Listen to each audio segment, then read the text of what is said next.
छलफल गर्ने यसो वार्ता बस्ने भनेर हामी चाहिँ बेनी गएर आएका हौँ।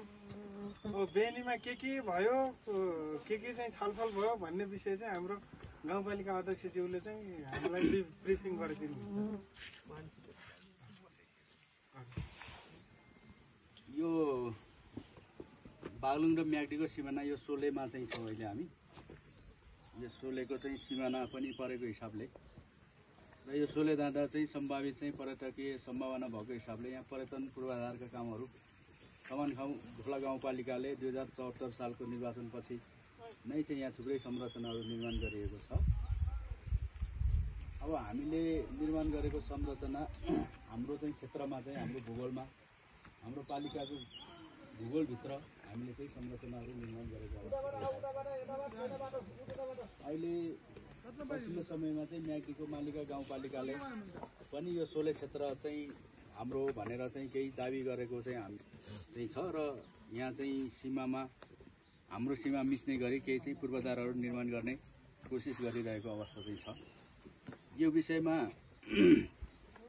हामीले योभन्दा पहिलो कार्यकालमा चाहिँ पनि हामीले सोले क्षेत्रलाई चाहिँ साझा स्थल बनाउन सकिन्छ भन्ने हिसाबले केही पर्यटन पूर्वाधार निर्माण गरौँ भन्ने चाहिँ हाम्रो मोटामोटी छलफल चलेको अवस्था चाहिँ हो।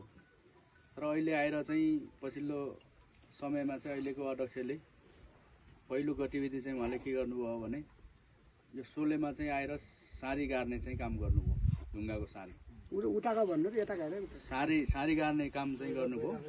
सारी चाहिँ कहाँ गर्नुभयो भने यो ठाटीभन्दा अलि पर गएर चाहिँ गर्नुभयो। यो टोटल्ली यो चाहिँ सोलेको यो क्षेत्र, यो वन जङ्गल, यो भूगोल टोटल्ली चाहिँ हाम्रो लामेलावासीले चाहिँ भोगचलन गरिआएको चाहिँ पुस्तौदेखि भोगचलन गर्दै आएको छ। यहाँको घाँस दाउरा दैनिक रूपमा चाहिँ यहाँ घाँस दाउरा गर्ने ठाउँ हाम्रो, दैनिक रूपमा यहाँ वस्तुभाउ चराउने ठाउँ हो। त्यति मात्र नभएर हाम्रा चाहिँ लामेलाका चाहिँ केही हाम्रा चाहिँ पहिलाका पुस्ताहरूले चाहिँ के बनायो भने यो बाटो पहिला मोटर बाटो थिएन, हिँड्नु पर्थ्यो। हिँड्ने अवस्थामा चाहिँ के भने यो हिँडिसकेपछि लामो दूरीमा यहाँ फेरि बस्ती नबेचिने, राति यहाँ चाहिँ जङ्गलमा आइसके बास बसे पर्ने जङ्गलमा चाहिँ पर्ने परिस्थिति बन्यो भने यहाँ बस्ने चाहिँ ठाँटी त्यहाँ चाहिँ हामीले देख्न सक्छौँ। त्यो ठाँटी पनि हाम्रै चाहिँ लामिलाका चाहिँ अब बालप्रसाद भद्रजनका चाहिँ खलकहरूले चाहिँ निर्माण चाहिँ गरिदिएको अवस्था चाहिँ हो। त्यसलाई अहिले पनि हामीले चाहिँ संरक्षण गरेर राखेको अवस्था चाहिँ छ। यहाँ पानीको कुवा त्यति बेला तत्कालीन चाहिँ हामीले चाहिँ लामिलाका चाहिँ वासीहरूले चाहिँ बनाएको अवस्था छ।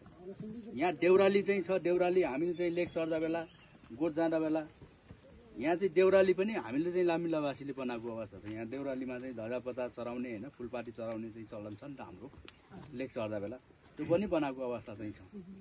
यो भोगचलनको हिसाबले हिजो पुस्तौदेखि यहाँ चाहिँ हामीले गरिरहेको अवस्था चाहिँ छ। सिमानाको हिसाबले हिजो चाहिँ नापी नक्सा चाहिँ कायम गर्दा पनि यो यताको माथिको चाहिँ धुरीदेखि यो डाँडा चाहिँ हामीले यहाँ अहिले पछिल्लो समयमा के हो त सिमानाको विषयमा म्याग्दीले दाबी गरेछ भनेर पुराना पुस्ताहरूलाई सोद्धा बेला आजको दिनसम्म हामीले पाएको सूचना के छ भने यो डाँडा नै हो सिमाना, यो पानी ढले नै हो सिमाना म्याग्दी र बागलुङको भन्ने चाहिँ पुराना चाहिँ यहाँका हाम्रा चाहिँ पुराना पुस्ताले चाहिँ अहिले पनि जो जीवित हुनुहुन्छ उहाँले त्यही भनिरहेको अवस्था चाहिँ छ।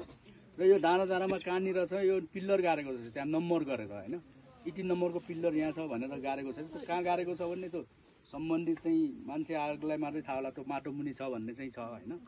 अब कोही त्यस्तो चाहिँ जानकार हुन्छ भने चाहिँ त्यो चाहिँ हामीले सोधखोज चाहिँ गरौँला।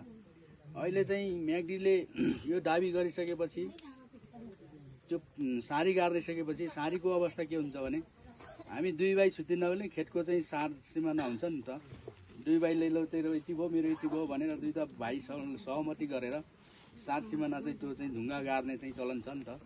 त्यसमा पनि भद्र भलादमी होइन इष्टमित्र राखेर साँची राखेर गाड्ने चलन छ।